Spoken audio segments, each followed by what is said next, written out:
Hello friends, welcome back to my channel. तो आज हम देखते हैं, लास्ट क्लास में हमने देखा था कि लाइन चैप्टर हमने पढ़ा था थोड़ा सा, ठीक है। तो इसका कुछ पार्ट जो इम्पोर्टेंट पार्ट है वो तो हम ऑलरेडी उस वीडियो में कवर कर चुके हैं, ठीक है। इस वीडियो में हम देखेंगे, प्लेलिस्ट में आपको जाकर के अगर आप देखोगे तो आपको बहुत सारी वीडियोज़ मिल जाएंगी, ठीक है। उनको जाकर के आप पढ़ सकते हो। तो अब हम देखते हैं, लाइन में एक टॉपिक था shortest distance between two lines के बीच की हमें शॉर्टेस्ट डिस्टेंस बतानी थी। तो इसके लिए हमें क्या फॉर्मूला यूज़ करना था वो हमने देखना था, ठीक है। क्या होता है स्पेस में, अगर हमारे पास, जैसे कि आप यहाँ पर मान लें कि स्पेस में अगर हम एक प्लेन की बात करते हैं तो एक प्लेन में क्या होता है, एक लाइन ऐसे है, दूसरी लाइन ऐसे है। तो हम कह सकते हैं कि दोनों लाइन्स जो हैं वो पैरेलल हैं। अभी प्लेन का मतलब हो गया कि बोर्ड के ऊपर आपने दो लाइन बना दी या एक कॉपी के पेपर के ऊपर आपने दो लाइंस बना दी, तो ये दोनों क्या हो गई, पैरेलल हो गई, ठीक है। या फिर हम ऐसे कह सकते हैं, एक प्लेन के ऊपर या फिर एक पेपर के ऊपर या कह दो कि बोर्ड के ऊपर हम दो लाइन इस तरीके से कट करते हुए बना सकते हैं, जिन्हें हम क्या कहेंगे, इंटरसेक्टिंग लाइन्स, इंटरसेक्टिंग कहेंगे या फिर प्रतिच्छेदी रेखाएं कहते हैं, ठीक है। इनको हम क्या कहते हैं, समांतर भुजाएं, समांतर रेखाएं या फिर पैरेलल लाइंस हम इन्हें बोलते हैं। दूसरी बात, अगर हम दो लाइंस की जो बात करेंगे वो 2D में ना करके 3D में बात करें, दैट मीन्स हम जो लाइंस के ऊपर बात करें वो स्पेस में होनी चाहिए। लाइंस स्पेस में लाइंस होने का मतलब है कि एक लाइन ये मान लो, एक लाइन इसको मान लो, तो दोनों लाइंस अगर इस तरीके से हैं तो हम इन्हें पैरेलल बोल सकते हैं कि भाई ये और ये क्या है, पैरेलल जा रही हैं, ठीक है। अगर हम इन दोनों लाइंस को कुछ इस तरीके से फिक्स कर दें तो अब तो ना तो ये इंटरसेक्टिंग है ना तो एक दूसरे को कट कर रही हैं। अगर कट कर रही होती तो ऐसे होनी चाहिए थी।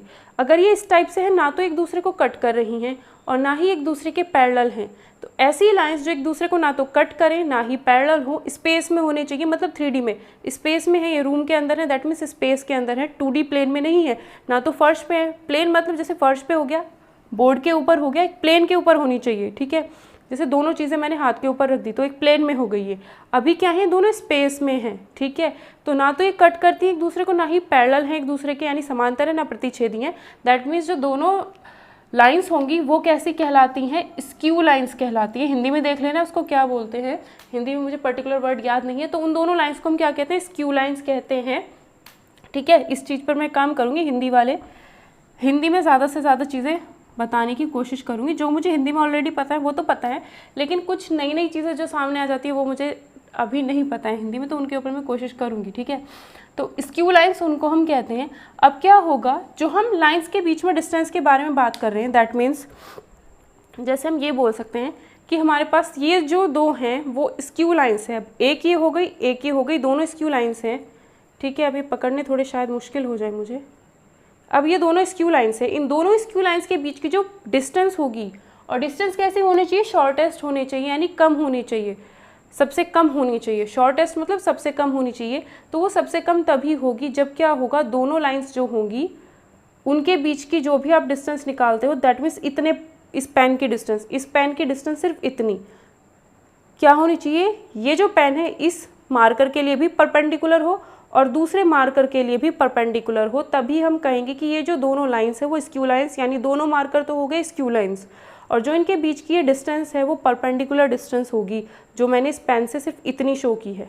तो ये जो पेन है इसके और इसके दोनों के परपेंडिकुलर होना चाहिए, तभी वो शॉर्टेस्ट डिस्टेंस हो सकता है।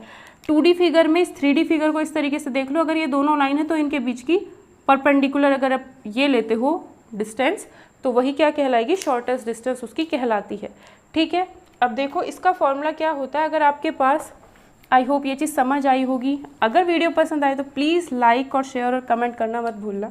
अब देखो यहाँ पर क्या है, अगर हमारे पास दो स्क्यू लाइंस है, क्या है हमारे पास, अगर हमारे पास दो स्क्यू लाइंस है तो हमें क्या करना है, ये रही एक स्क्यू लाइन, ये रही दूसरी स्क्यू लाइन, तो ये हमारा P पॉइंट है, ये हमारा Q पॉइंट है। लाइन L1 हो गई, लाइन L2 हो गई। तो इनके बीच की जो शॉर्टेस्ट डिस्टेंस होगी ये लाइन होगी, दैट मीन्स ये जो लाइन है इसके ऊपर और इसके ऊपर परपेंडिकुलर होगा। दोनों के ऊपर PQ जो होनी चाहिए परपेंडिकुलर होनी चाहिए। PQ जो होना चाहिए इसके और इसके दोनों के ऊपर 90 डिग्री का एंगल बनाए, या फिर परपेंडिकुलर हो या फिर लंबवत हो, ठीक है। अब ये जो डिस्टेंस होती है पी की जो डिस्टेंस होगी उसे हम स्मॉल डी से रिप्रेजेंट कर सकते हैं। इसकी जो वैल्यू होगी वो होगी b1 cross b2 dot product a2 minus a1। अब ये a2 a1 b1 b2 सब पिछली क्लास में मैंने बता रखा है जब मैंने लाइन का फर्स्ट लेक्चर बताया था, ठीक है। उसका लिंक आपको डिस्क्रिप्शन में मिल जाएगा। जिन्होंने पहले वो नहीं देखा है तो उसे जा करके पहले देख लेना लेक्चर को।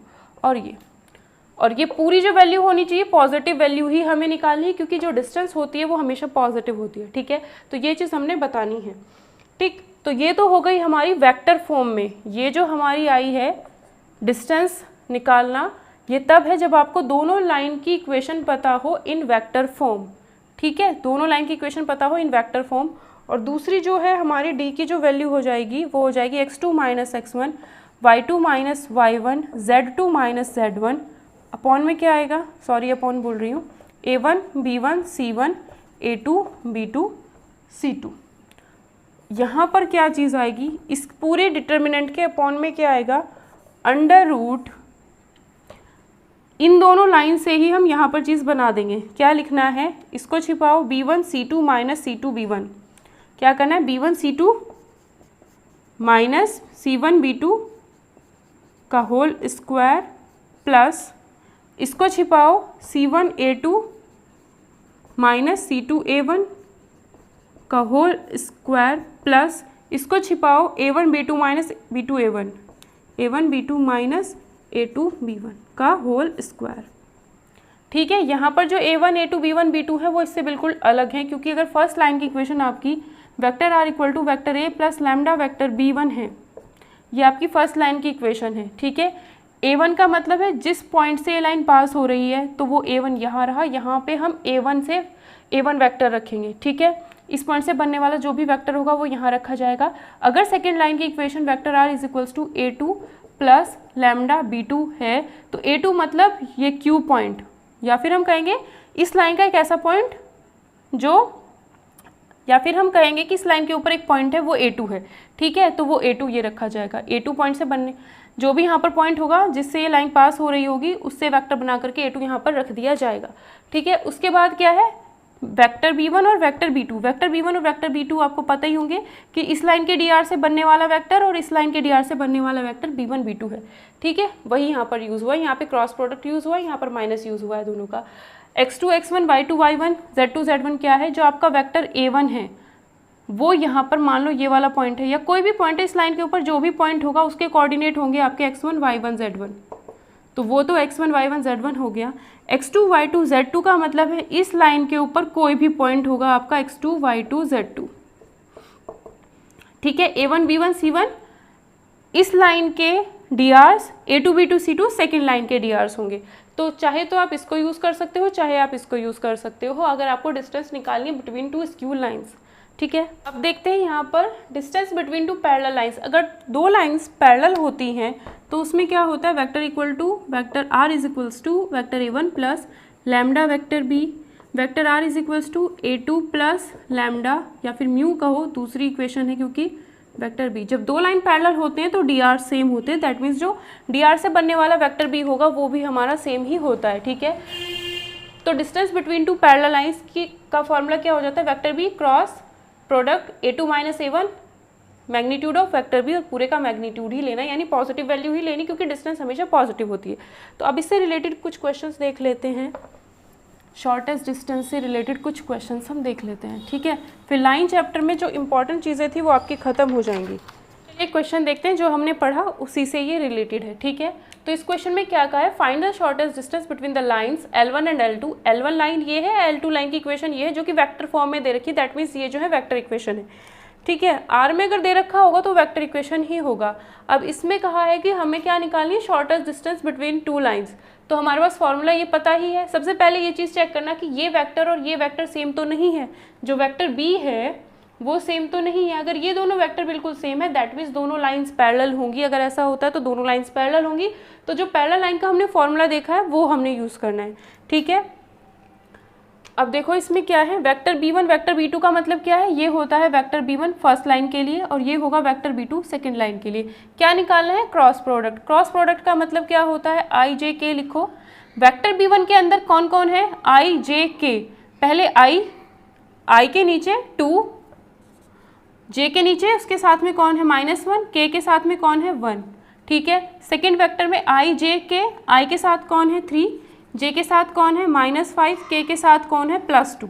बस ये हमें डिटर्मिनेंट फाइंड करनी है। और हमेशा ये चीज़ याद रखना कि जब भी हम क्रॉस प्रोडक्ट फाइंड करते हैं तो अगेन वो एक वेक्टर ही आता है, दैट मीन्स वो i j k की फॉर्म में आएगा।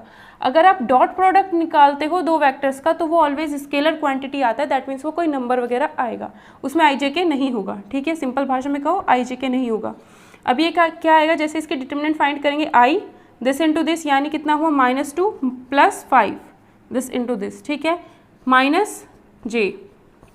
-j करते हैं 2 into 2 4 this into this 4 - 3 that is 1 plus k, ये निकालते हैं तो कितना होगा, k के लिए निकालते हैं तो -10 + 3, -10 + 3 हो जाएगा आपका -7, ठीक है। तो ये हो जाएगा आपका +3।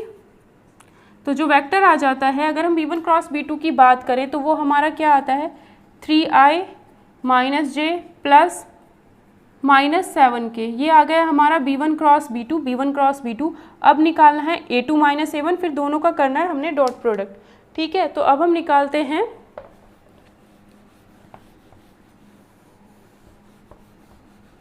a2 - a1। a2 हमें पता है, a2 a1 का मतलब है जिस पॉइंट से लाइंस पास हो रही होंगी, दैट मीन्स ये हमारा और ये हमारा a2 a1 बताएगा, ठीक है। ये तो हमारा a2 है, 2i + j - k, a2 में से a1 को अगर माइनस करना है दैट मीन्स इसको हमने माइनस करना है i + j, k वाली टर्म इसके अंदर नहीं दे रखी, कोई दिक्कत नहीं है। 2i - i, माइनस से जब करोगे तो अंदर क्या हो जाएगा, ये -j हो जाएगा, है ना। 2i - i यानी i, j कैंसिल हो जाएगा तो कितना बचता है -k। तो यहाँ से हमें क्या मिलता है, जब हम a2 - a1 करते हैं तो हमें मिलता है i - k, j वाला तो कुछ मिला ही नहीं, है ना। तो ये इतना हो गया। अब हम क्या करेंगे, b1 क्रॉस b2 का मैग्नीट्यूड निकालना है। जब भी किसी भी वेक्टर का मैग्नीट्यूड निकालते हैं तो क्या करते हैं, अंडर रूट, ये रहा b1 क्रॉस b2 3 का स्क्वायर प्लस j के साथ कौन है -1 उसका स्क्वायर प्लस k के साथ कौन है -7 उसका स्क्वायर 49, ये कितना हो गया 10, ये और ये कितना हो गया 59। अब ये तो रूट से बाहर आ नहीं सकता, डॉट प्रोडक्ट अगर निकालना है तो i डॉट i कितना हो जाता है 1 हो जाता है, तो 3 × 1 होगा आपका 3, ठीक है। j यहाँ पर है बट इधर कुछ भी j नहीं है तो ये हो जाएगा 0, minus k × k dot k तो होता है 1, -7 और -1 मल्टीप्लाई करके कितना हो जाएगा +7। सिंपल बता रही हूँ, अगर किसी co dot product cross product नहीं आता है तो वो भी इन चीज़ों को कर सकता है आराम से, ठीक है। i को i के साथ तो 3 × 1, j के साथ का कोई है नहीं j तो 0, k के साथ का k है तो k डॉट k 1 हो जाएगा, -7 × -1 लिखना है आपने बस, ठीक है।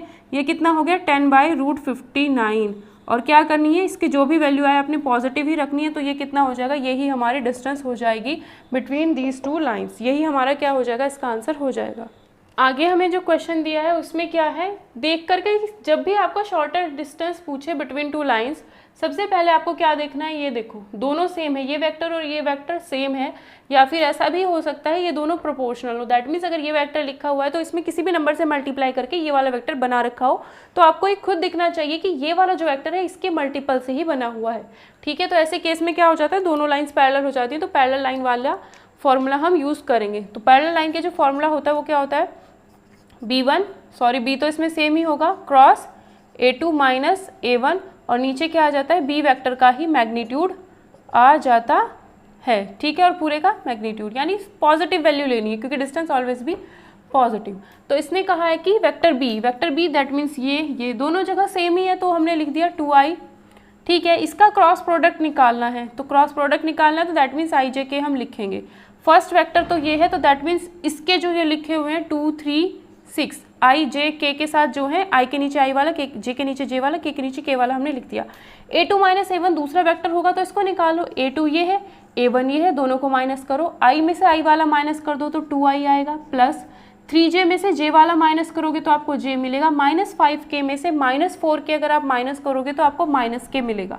डायरेक्ट इसमें से इसको माइनस करके हमें a2 - a1 मिल गया, ये हो गया। तो इससे अब हम क्या बनाएंगे, ये चीज़ें यहाँ पर लिखी जाएंगी, आई जे के के साथ 2 1 -1 है वो यहाँ पर लिख देंगे। इसका जैसे ही हम मैग्नीट्यूड डिटर्मिनेंट फाइंड करेंगे तो हमें b क्रॉस a2 - a1 की वैल्यू मिल जाएगी, जो अगेन एक वेक्टर होगा। क्यों? क्योंकि जब भी क्रॉस प्रोडक्ट फाइंड करते हैं तो एक वेक्टर आता है, और अगर आप डॉट प्रोडक्ट फाइंड करते हो तो हमेशा स्केलर क्वांटिटी, दैट इज कोई भी नंबर आपको मिलेगा। i -3 -6 -j -2 -12 कितना हो गया? -14 प्लस k 2 -6 2 -6 दैट इज -4, तो ये हुआ -9i प्लस 14j माइनस का 4k। तो ये हमें मिल गया। ये क्या मिल गया हमें? ऊपर वाला पोर्शन के लिए जो वेक्टर बनना चाहिए था वो हमें मिल गया। ठीक है, अब हम क्या करते हैं, मैग्नीट्यूड ऑफ b निकालना है। भाई ये चीज़ तो हमें मिल चुकी है, अपॉन में क्या आएगा? Magnitude of b। b कौन है? इसका मैग्नीट्यूड निकालना है, दैट मीन्स क्या होगा? 2 का स्क्वायर, 3 का स्क्वायर, 6 का स्क्वायर। ये कितना हो जाएगा? 9 और 4 13, 13 इसमें ऐड करोगे तो 49 हो जाएगा। 49 का अंडर रूट कितना होता है? 7। तो इसका मैग्नीट्यूड निकालना है, क्योंकि डिस्टेंस हमेशा मैग्नीट्यूड यानी कोई एक नंबर ही मिलेगा। तो उस केस में हम क्या करेंगे, इसका भी हमने मैग्नीट्यूड फाइंड करना होगा, है ना। इसका भी हमें मैग्नीट्यूड फाइंड करना है। तो क्या होगा मैग्नीट्यूड? i के साथ में कौन है? -9, उसका स्क्वायर कर देंगे। j के साथ में 14 है, उसका स्क्वायर कर देंगे। k के साथ में -4 है, उसका स्क्वायर कर देंगे, अपॉन में 7। तो ये कितना हो गया आपका? 6 और 6 12 13, 9 10 11, 11 8 हो गई 19, 1 2, 293/7। तो ये क्या हो जाता है? √293/7। ये क्या हो जाएगी? हमारी डिस्टेंस हो जाएगी। तो इस तरीके से आप किन्हीं भी दो लाइंस के बीच में, अगर आपको वेक्टर फॉर्म पता है ना, ज़्यादातर अगर डिस्टेंस का फॉर्मूला आपको यूज़ करना है तो आप कार्टेशियन इक्वेशन से, मैंने पिछली क्लास में बताया कि कार्टेशियन इक्वेशन से आप कैसे पता चला सकते हो कि b और a2 a1 सब चीज़ें क्या होंगी। तो अगर आप वहाँ से वो चीज़ें पता कर सकते हो तो डिस्टेंस के लिए अगर आप यही फॉर्मूला यूज़ करोगे तो आपको थोड़ा आसान पड़ जाएगा, क्योंकि जो कार्टेशियन वाला फॉर्मूला है वो थोड़ा सा लेंथी है। ठीक है, तो बस एक ही फॉर्मूला याद रखो डिस्टेंस के लिए, एक तो जिसमें दोनों लाइन्स पैरेलल नहीं होती और एक जिसमें दोनों लाइन्स पैरेलल होती हैं। 2 फॉर्मूले हो गए, इन दोनों को ध्यान रखना है। वेक्टर इक्वेशन की फॉर्म में याद रखना है, मतलब वेक्टर इक्वेशन होंगी लाइंस की, उसी फॉर्म में वेक्टर फॉर्म में आपको डिस्टेंस का फॉर्मूला याद रखना है। लेकिन आपको पता होना चाहिए कि जो कार्टेशियन इक्वेशन में x1 y1 z1 x2 y2 z2 और जो ABC होते हैं, जो नीचे लिखे हुए होते हैं, वो इसमें आप कहाँ पर यूज़ करोगे, है ना। वो पिछली क्लासेस में बताया। पिछली क्लासेस अगर अच्छे से देखोगे, जो लास्ट क्लास है लाइन की, उसे अगर अच्छे से देखोगे तो वो चीज़ें यहाँ पर अपने आप समझ में आ जाएंगी, क्योंकि उसमें मैंने एक क्वेश्चन कराया है जिसमें आपको कार्टेशियन इक्वेशन से वेक्टर इक्वेशन में या फिर वेक्टर से कार्टेशियन में क्वेश्चन को चेंज करना था, लाइन की इक्वेशन को लिखना था। ठीक है, अगर वीडियो पसंद आए तो प्लीज़ लाइक और शेयर ज़रूर कर देना।